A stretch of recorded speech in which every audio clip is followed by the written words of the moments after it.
ರಾಮನಗರ ಈಗ ಬೆಂಗಳೂರು ದಕ್ಷಿಣ. ಕೇಂದ್ರ ಗೃಹ ಸಚಿವಾಲಯದ ಆಕ್ಷೇಪಕ್ಕೆ ಮಣೆ ಹಾಕದ ರಾಜ್ಯ ಸರ್ಕಾರ ರಾಮನಗರ ಜಿಲ್ಲೆಯನ್ನು ಬೆಂಗಳೂರು ದಕ್ಷಿಣ ಎಂದು ಮರುನಾಮಕರಣ ಮಾಡಿದೆ. ತಕ್ಷಣದಿಂದಲೇ ಇದು ಬ್ರ್ಯಾಂಡ್ ಬೆಂಗಳೂರು ಅಡಿ ಗುರುತಿಸಿಕೊಳ್ಳಲಿದೆ.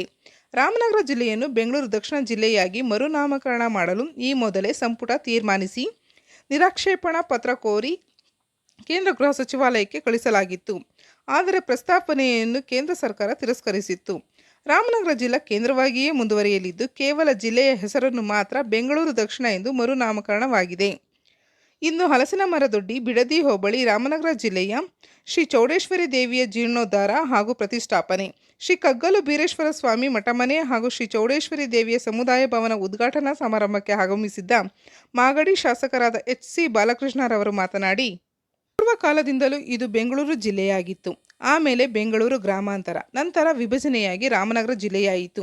ಈಗ ಸಿದ್ದರಾಮಯ್ಯ ಸರ್ಕಾರ ಬೆಂಗಳೂರು ದಕ್ಷಿಣ ಎಂದು ಮರುನಾಮಕರಣ ಮಾಡಿರುವುದು ನಮಗೆ ಖುಷಿ ತಂದಿದೆ. ಬ್ರ್ಯಾಂಡ್ ಬೆಂಗಳೂರು ಅಡಿಯಲ್ಲಿ ಗುರುತಿಸಿಕೊಳ್ಳುತ್ತಿದೆ. ಅತ್ಯಂತ ದುಬಾರಿ ಮತ್ತು ವೇಗವಾಗಿ ಬೆಳೆಯುತ್ತಿರುವ ಸಿಟಿ ಬೆಂಗಳೂರು.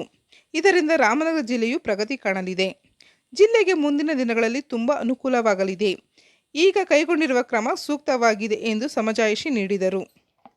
ಬೆಂಗಳೂರು ದಕ್ಷಿಣ ಅಂತಕ್ಕಂಥದ್ದು ಬೇಕಿತ್ತು. ಯಾಕಂದ್ರೆ ನಾವು ಬಹಳ ದಿವಸಗಳಿಂದ ನಮ್ಮ ಪೂರ್ವಿಕರ ಕಾಲದಿಂದಲೂ ಕೂಡ ನಾವು ಇದು ಬೆಂಗಳೂರು ಜಿಲ್ಲೆ ಅಂತಿತ್ತು ಮೊದಲು. ಆಮೇಲೆ ಬೆಂಗಳೂರು ಗ್ರಾಮಾಂತರ ಆಯಿತು. ಆಮೇಲೆ ವಿಭಜನೆ ಆಗಿ ರಾಮನಗರ ಆಯಿತು. ನಾನು ರಾಮನಗರ ಅಂತ ನಾಮಕರಣ ಮಾಡ್ಬೇಕಾದ್ರೆ ಹೇಳಿದ್ದೆ, ನಾನು ಬೇಡ ಬೆಂಗಳೂರು ದಕ್ಷಿಣ ಜಿಲ್ಲೆ ಅಂತ ಮಾಡಿ ಅಂತೇಳಿ ಅವತ್ತೇ ಕುಮಾರಸ್ವಾಮಿ ಅವರಿಗೆ, ಎಚ್.ಡಿ. ರೇವಣ್ಣ ಅವರಿಗೆ ನಾನು ಮನವಿನೂ ಕೂಡ ಕೊಟ್ಟಿದ್ದೀನಿ, ಲೆಟರ್ ಕೂಡ ಕೊಟ್ಟಿದ್ದೆ ಅದನ್ನ. ಆದರೆ ಎಚ್.ಡಿ. ರೇವಣ್ಣ ಅವರು ಯಾರ ಮಾತನ್ನು ಕೇಳ್ತಿರಲಿಲ್ಲ ಆ ಸಂದರ್ಭದಲ್ಲಿ. ಅವ್ರು ಬೇಕಾದಂಗೆ ಮಾಡ್ಕೊಂಡಿದ್ರು. ಆದರೆ ಈಗ ಇವತ್ತಿನ ಮುಖ್ಯಮಂತ್ರಿಗಳಾದ ಸಿದ್ದರಾಮಯ್ಯನವರು ಮತ್ತೆ ನಮ್ಮ ಉಪಮುಖ್ಯಮಂತ್ರಿ ಡಿ.ಕೆ. ಶಿವಕುಮಾರ್ ಅವರು ಮತ್ತೆ ಕ್ಯಾಬಿನೆಟ್ ಬೆಂಗಳೂರು ದಕ್ಷಿಣ ಅಂತ ಘೋಷಣೆ ಮಾಡಿರೋದು ನಮ್ಮೆಲ್ಲರೂ ಕೂಡ ಸಂತೋಷ ತಂದಿದೆ. ಸರ್ಕಾರಕ್ಕೆ ಮತ್ತೆಲ್ಲರಿಗೂ ಕೂಡ ಈ ಸಂದರ್ಭದಲ್ಲಿ ನಾನು ಅಭಿನಂದನೆಯನ್ನು ಸಲ್ಲಿಸ್ತೇನೆ. ಇದರಿಂದ ಅನಾನುಕೂಲ ಅಥವಾ ಅನುಕೂಲ ಏನು ಸರ್? ಅಲ್ಲ ರೀ, ಬೆಂಗಳೂರಿನ ನೀವು ಈ ಪ್ರಪಂಚದ ಯಾವ ಮೂಲೆಯಲ್ಲಿ ಹೋದ್ರೂ ಕೂಡ ಬೆಂಗಳೂರು ಬ್ರ್ಯಾಂಡ್ ನೇಮ್ ಇದೆ. ನೀವೆಲ್ಲೋದ್ರೂ ಕೂಡ ಬೆಂಗಳೂರು ಅಂತಂದ್ರೆ ಕಿವಿ ನೆಟ್ಗಾಯ್ತದೆ ಎಲ್ಲರಿಗೂ.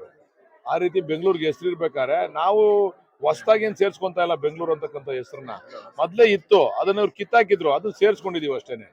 ಹೊಸದಾಗಿ ಏನು ಇದನ್ನ ಆಗ್ಬೇಕಾಗಿಲ್ಲ. ನಾವೆಲ್ಲ ಹುಡ್ತಾರೆ ನಾವು ಅನ್ಕೊಂಡಿದ್ದು ಬೆಂಗಳೂರು ಜಿಲ್ಲೆ ಅಂತ ಹುಟ್ಟಿದ್ ನಾವಿಲ್ಲಿ. ನಾವು ಹುಡ್ತಾರೆ ನಮ್ಮ ಜನ ಎಲ್ಲ ಹೇಳ್ತಿದ್ರು ಬೆಂಗಳೂರು ಜಿಲ್ಲೆ ಅಂತ. ಆಮೇಲೆ ಬೆಂಗಳೂರು ಗ್ರಾಮಾಂತರ ನಗರ ಅಂತ ಆಯ್ತು, ಆಮೇಲೆ ರಾಮನಗರ ಅಂತ ಆಯ್ತು, ಪುನಃ ನಮ್ಗೆ ಬೆಂಗಳೂರು ದಕ್ಷಿಣ ಅಂತ ಬಂದೈತೆ. ಬಹಳ ಸಂತೋಷ ಆಗೈತೆ, ಎಲ್ಲರೂ ಕೂಡ ಸಂತೋಷವಾಗವ್ರೆ. ಯಾರೋ ರಾಜಕೀಯವಾಗಿ ವಿರೋಧ ಮಾಡ್ಬೇಕು ಅನ್ನೋರು ವಿರೋಧ ಮಾಡ್ಬೋದು, ಅಷ್ಟು ಬಿಟ್ರೆ ಬೆಂಗಳೂರನ್ನ ಬೇಡ ಅನ್ನೋರು ಯಾರವ್ರಿ? ಅತ್ಯಂತ ಕಾಸ್ಟ್ಲಿ ಸಿಟಿ ಇವತ್ತು, ಅತ್ಯಂತ ವೇಗವಾಗಿ ಬೆಳೀತಾ ಇರ್ತಕ್ಕಂಥ ಸಿಟಿ ಬೆಂಗಳೂರು. ಇವತ್ತು ಎಲ್ಲಾ ಮೂಲೆಯಿಂದನೂ ಜನ ಬಂದು ಬೆಂಗಳೂರಲ್ಲಿ ನೆಲೆಸ್ತಾ ಇದ್ದಾರೆ. ಬಹುಶಃ ಈ ಭಾಗದಲ್ಲಿ ಯಾರಾದ್ರೂ ಕೂಡ ಇನ್ವೆಸ್ಟ್ಮೆಂಟ್ ಮಾಡೋತಕ್ಕಂಥವ್ರು, ಯುವಕರಿಗೆ ಉದ್ಯೋಗ ಸಿಗ್ತಕ್ಕಂಥ ವಿಚಾರಗಳು ಇರ್ಬೋದು, ಇವೆಲ್ಲ ಕೂಡ ಅನುಕೂಲ ಆಗ್ತದೆ ಬೆಂಗಳೂರು ಅಂತಕ್ಕಂಥದ್ದು ಇದ್ರೆ. ರಾಮನಗರ ಜಿಲ್ಲೆ ಅಂತ ಅಂದ್ರೆ ಎಲ್ಲರೂ ಹೊರಗಡೆ ಇರೋರು ಎಲ್ಲ ಐತೆ ರಾಮನಗರ ಜಿಲ್ಲೆ ಅಂತ ಕೇಳ್ತಾರೆ, ಬೆಂಗಳೂರು ಜಿಲ್ಲೆ ಅಂತ ಯಾರು ಕೇಳ್ತಾರ? ಅದರಿಂದ ಬೆಂಗಳೂರು ದಕ್ಷಿಣ ಜಿಲ್ಲೆ ಅಂತ ಮಾಡಿರ್ತಕ್ಕಂಥದ್ದು ಸೂಕ್ತವಾದಂತ ನಿರ್ಧಾರ. ಕುಮಾರಸ್ವಾಮಿ ಅವ್ರ ಮಾತು ಮುಂಚೆ ಲೂಟಿ ಹೊಡಿತಾರೆ ಅಂತಾರೆ. ಏನ್ ಅವ್ರು ಸತ್ಯ ಹರಿಶ್ಚಂದ್ರ ತುಂಡು ಹೇಳ್ದಂಗೆ ಹೇಳ್ತಾರೆ. ಲೂಟಿ ಹೊಡೆದಿರೋರು ಯಾರು ಅಂತ ಗೊತ್ತದೆ. ಮಾತಿಗೆ ಮುಂಚೆ ಲೂಟಿ ಹೊಡಿತಾರೆ. ಬೆಂಗಳೂರು ದಕ್ಷಿಣ ಅಂತ ಮಾಡ್ಬಿಟ್ಟು ಏನೆಲ್ಲ ಇಲ್ಲಿರೋ ಜಾಗಿರಲ್ಲ ನಾವು ಬರ್ಸ್ಕೊಂಡ್ಬಿಡ್ತೀವ?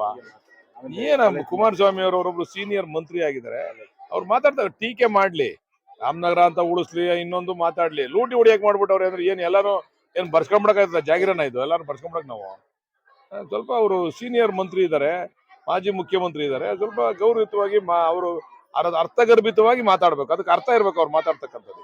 ಸಂಪುಟ ರಚನೆ ಸದ್ ಬಂದ್ರೆ ಅದು ಮುಖ್ಯಮಂತ್ರಿಗಳನ್ನ ಉಪಮುಖ್ಯಮಂತ್ರಿಗಳನ್ನ ಕೇಳ್ಬೇಕು. ಆ ಸದ್ದಲ್ಲಿ ನಾನ್ ಸದ್ ಮಾಡಕ್ಕದ? ಬೇಡ ಅಂತೀವ ಮಂತ್ರಿ ಮಾಡಿದ್ರೆ. ಆಕಾಂಕ್ಷಿ ಅಂತಂದ್ರೆ ನಾನು ಯಾವಾಗಲೂ ಮಂತ್ರಿ ಆಗ್ಬೇಕಾಯ್ತು. ನಾನು 5ನೇ ಬಾರಿ ಶಾಸಕನಾಗ್, ನಮ್ ಜನ ಎಲ್ಲ ಸೇರಿ 5ನೇ ಬಾರಿ ಶಾಸಕನಾಗ್ ಮಾಡಿದ್ದಾರೆ. ನಾನು ಆವಾಗಲೇ ಮಂತ್ರಿ ಆಗ್ಬೇಕಾಯ್ತು ನಾನು.